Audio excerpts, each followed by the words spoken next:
What if I told you that the person you think you are, the voice inside your head, the awareness reading these words right now, isn't actually coming from your brain at all?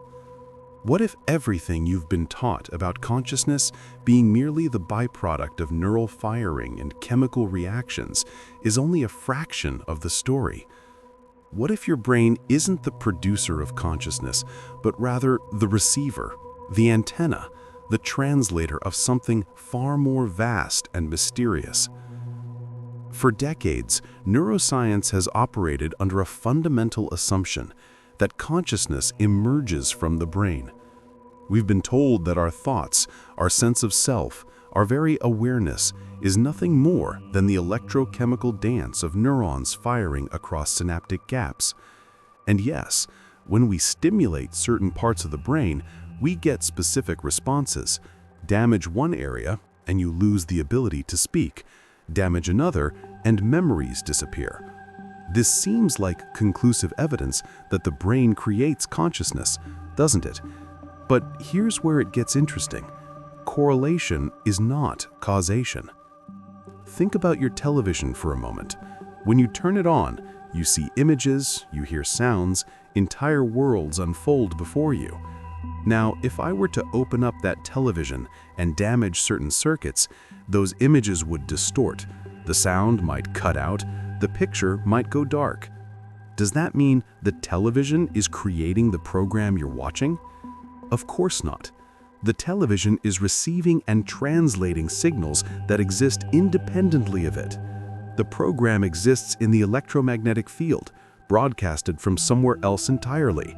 The television is the instrument of translation, not the source of creation.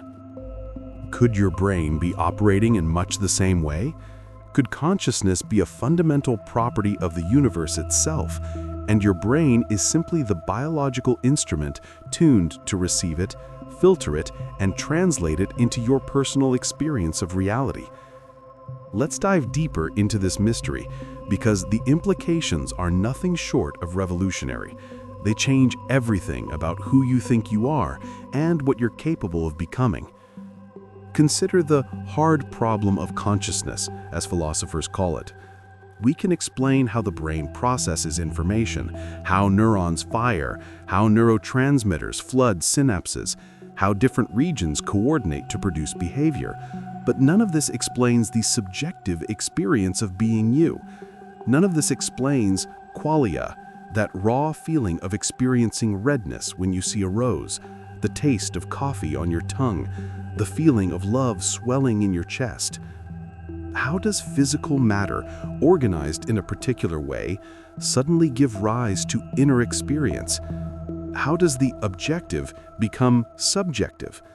How does the measurable become the felt? Materialist neuroscience hasn't answered this question. It can't, because perhaps it's asking the wrong question. Perhaps consciousness isn't emerging from matter at all. Perhaps matter is emerging from consciousness. Now, before you think this is just philosophical speculation, let's talk about quantum physics, because this is where science itself begins to dissolve the boundaries between the observer and the observed, between consciousness and physical reality. At the quantum level, particles exist in a state of superposition, multiple potential states simultaneously, until the moment they're observed. The famous double-slit experiment demonstrated this beautifully and disturbingly. Fire an electron at a screen with two slits, and it behaves like a wave, creating an interference pattern as if it went through both slits at once. But the moment you measure which slit it went through, the moment you observe it, it collapses into behaving like a particle, going through one slit or the other. The act of observation changes reality at the most fundamental level. But here's the crucial question: what is doing the observing? Is it the measurement device? Is it the photon that bounces off the electron? Or is it consciousness itself? Many physicists, including some of the founders of quantum mechanics like Max Planck and Werner Heisenberg, suggested that consciousness plays a fundamental role in collapsing the wave function, in actualizing potential into reality. Planck himself said, "I regard consciousness as fundamental. I regard matter as derivative from consciousness. We cannot get behind consciousness. Everything that we talk about, everything that we regard as existing, postulates consciousness. Let that sink in for a moment. One of the fathers of quantum physics saying that consciousness is more fundamental than matter itself. What if your consciousness, your awareness, isn't trapped inside your skull, firing between neurons, but is actually interfacing with a quantum field of infinite potential? What if the brain is the mechanism by which infinite consciousness localizes into the specific experience of being you, here, now, reading these words? There's compelling evidence that suggests consciousness might operate non-locally, beyond the constraints of space and time that govern physical matter. Think about near-death experiences. Thousands of documented cases of people who were clinically dead, no heartbeat, no brain activity, and yet they report vivid, coherent experiences. They describe floating above their bodies, witnessing their own resuscitation, recounting conversations that happened in other rooms, details they couldn't possibly have known if consciousness was purely a product of brain activity. When the television is unplugged, you shouldn't be able to watch the program, and yet. Or consider the research into psychic phenomena that's been conducted at prestigious institutions. Dean Radin's work at the Institute of Noetic Sciences, Russell Targ's remote viewing experiments, the Global Consciousness Project at Princeton, which detected statistically significant deviations in random number generators during major world events when millions of minds were focused on the same thing. The data suggests that consciousness can access information beyond the five senses, beyond the physical brain's normal sensory apparatus. And what about meditation masters who can voluntarily enter states of consciousness that fundamentally alter their brain activity in ways that shouldn't be possible if the brain was in control? They slow their metabolism to near-death levels. They raise their body temperature through intention alone. They achieve states of coherence across all brain regions that produce feelings of unity, oneness, transcendence. They report experiencing themselves as boundless awareness, no longer identified with the body or the personal self. And here's the fascinating part. Their brains, during these states, show decreased activity in the default mode network, the part of the brain associated with the sense of separate self. When that self-referential processing quiets down, they don't experience less consciousness, they experience consciousness as unlimited, as their true nature. So where does the true I come from? Not from the collection of memories stored in your hippocampus, not from the personality patterns encoded in your prefrontal cortex, not from the habitual emotional responses programmed into your limbic system. Those are the instruments through which consciousness expresses as the particular person you've been conditioned to be. But they're not you. They're not the awareness that's aware of thoughts, aware of emotions, aware of sensations. That awareness, that irreducible I amness, is consciousness itself. Think about it this way. Every cell in your body has been replaced multiple times over the course of your life. The physical matter that made up your body 7 years ago is completely different from the physical matter that makes up your body now. And yet, you have a continuous sense of being you. You remember your childhood. You maintain your identity. There's a thread of continuous awareness that's been present your entire life. What is that? It can't be the physical matter of your brain because that matter has completely changed. It's the consciousness that's been the constant observer, the unchanging witness to all the changes. And here's where this understanding becomes not just intellectually fascinating, but practically transformative. If consciousness is fundamental, if you are not merely your brain, but consciousness interfacing through your brain, then you're not limited by your past programming. You're not determined by your genetics. You're not imprisoned by the neural pathways you've strengthened through repetition. You have access to the quantum field of infinite potential. Every moment, every breath is an opportunity to collapse a new reality from the wave of possibilities. Your brain is neuroplastic, constantly rewiring based on what you pay attention to, what you think about, what you feel. But you, consciousness, you're the one directing that attention. You're the observer that, through the act of observation, participates in creating what you observe. When you think the same thoughts, feel the same emotions, perform the same behaviors, you're instructing your brain to fire in the same patterns, strengthening those neural pathways, keeping you locked in the past, in the known, in the predictable. But the moment you become aware of this process, the moment consciousness recognizes itself doing this, you gain the power to choose differently. You can close your eyes, quiet the analytical mind, move beyond the senses that keep you tethered to your external environment, and you can access that field of infinite potential. You can begin to observe your old self without judgment, without identification. And in that observation, in that awareness, those old patterns begin to dissolve. You're no longer unconsciously running the same programs. Your consciousness becoming aware of the conditioned patterns. And in that awareness lies the freedom to choose new thoughts, new emotions, new actions. You can mentally rehearse a new version of yourself, thinking new thoughts, feeling new emotions, and your brain doesn't know the difference between what's happening out there and what you're vividly imagining in here. You're rewiring your brain by thought alone. You're installing new hardware through the software of consciousness.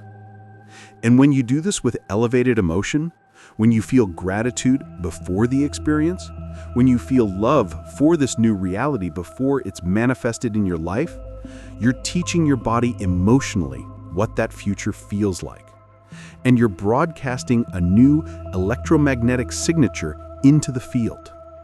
You become a living vortex, a magnet, drawing experiences that match your state of being, not because you're thinking positive thoughts, but because you've literally changed who you're being at the level of energy, at the level of frequency, and the universe responds to who you're being, not what you're wanting. This is the quantum mind mystery revealing itself. You are not the product of your past. You're not the victim of your biology. You're not limited to the three-dimensional, linear, time-bound experience that your senses report. You are consciousness itself, infinite potential, interfacing with a physical body and brain that allow you to have this localized temporal experience. But you're not limited to it. The true I comes from the unified field, the quantum field, the field of pure consciousness that exists beyond space and time. Some call it the zero-point field, some call it the Akashic Records, some call it God, some call it Source, some call it the universe. The name doesn't matter. What matters is recognizing that you're not separate from it. You're not a drop in the ocean, you're the ocean in a drop. Your brain is the most sophisticated piece of equipment in the known universe, capable of receiving and translating infinite consciousness into the personal experience of being you. But never forget that it's the instrument, not the composer. It's the radio, not the music. It's the lens through which the infinite focuses into the particular. And when you understand this, when you really get this at a visceral level, everything changes. You stop living as if you're your body, your circumstances, your history. You start living as consciousness exploring itself through the vehicle of this body, this life, this moment. You realize you have access to creativity, to intuition, to insights that don't come from your stored memories, but from the field of infinite intelligence that you're constantly connected to. You begin to trust the unknown because you realize the unknown is where all possibilities exist. The known is the past, the predictable, the limited. The unknown is the quantum field of infinite potential, and when you surrender into it, when you move into the present moment with an open heart and a still mind, you allow something greater than your limited personal self to move through you. This is the great remembering, not learning something new, but remembering what you've always been, beneath the layers of conditioning, beneath the masks of personality, beneath the stories of separation. You are consciousness. Vast, limitless, eternal consciousness, temporarily focused through the exquisite biological instrument of your brain and body. And the most beautiful part? You get to choose, moment to moment, how to use this instrument.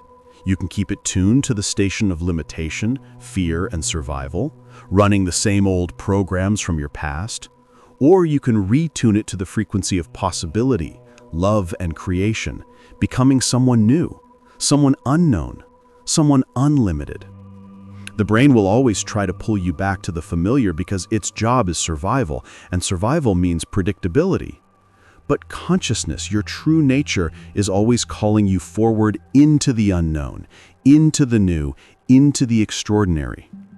And the more you practice moving into that unknown, the more you strengthen the neural networks of the new self, the more you become it, until one day you look back and don't even recognize the person you used to be. So ask yourself, who would I be if I wasn't limited by my past?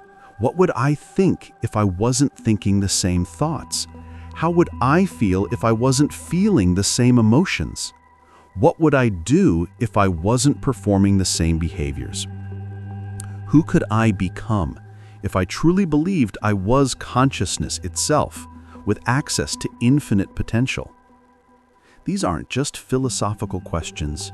They're invitations. Invitations to experiment, to explore, to discover who you really are beneath who you've been conditioned to be. Because consciousness isn't something you have, it's what you are. And the brain is your gift, your tool, your instrument for transforming infinite potential into lived experience. So here's the conclusion, the truth that changes everything. Consciousness is not in your brain. Your brain is in consciousness. You are not a body with consciousness. You're consciousness with a body.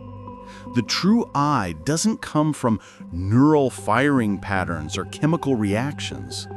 The true I is the eternal observer, the unchanging awareness, the consciousness that's been present through every moment of your life, witnessing everything, unaffected by anything, infinitely creative, infinitely intelligent, infinitely free. Your invitation is to stop identifying as the limited, conditioned personality and start living as the unlimited consciousness you truly are. Close your eyes, go within, move beyond your body, beyond your environment, beyond time, and connect with that infinite field of potential. From that place, create. From that place, choose. From that place, become someone new. Because when consciousness awakens to itself, when you remember who you really are, you stop living by the rules of classical physics, where the past determines the future. You start living by the laws of quantum physics, where the observer affects the observed, where intention influences reality, where your state of being creates your experience. This is your quantum mind, your true nature, your birthright. And it's been here all along, waiting for you to remember. Not with your brain, but with your being. You are consciousness exploring itself. You are the universe in human form. You are the quantum field localized. And there is nothing you cannot be, do, or create when you live from that truth. The mystery of consciousness beyond the brain isn't something to be solved intellectually. It's something to be lived, embodied, experienced. And that experience is available to you right now, in this moment, when you stop trying to figure it out with your thinking mind and simply rest as the awareness that you are. Welcome home to your true self. Welcome home to consciousness. Welcome home to the infinite field of all possibilities. You've always been there. Now it's time to live like it.